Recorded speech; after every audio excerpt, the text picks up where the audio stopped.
Has anybody ever come back? Because I can't remember. I've been in this league since 1990 with 2 hamstrings reattached to your pelvic bones with screws like Brian Price has. Not as fast. That's as incredible. Incredible. They need him out there plugging up the middle. That is a first down for the Lions. And Best carries again, slips a tackle, and gets down to the 37-38-yard line. Penalty flag comes out on the end of the play. Peterman cannot do that.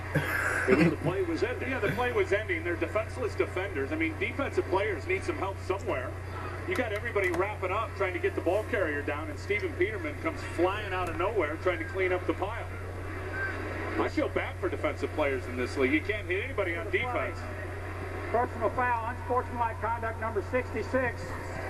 Correction, unnecessary roughness, number 66. Offense, that's a 15-yard penalty, and it will be down. And here he is, Peterman, 166. And again, as a defensive player, I mean, you got to watch what you're hitting all the time. It seems like everybody's defenseless. Offense, I mean, he's going to go try to clean up Rondé Barber over the play. Totally uncalled for and really unacceptable. And what a drive killer. Let's see if Stafford can bail out of this on second down.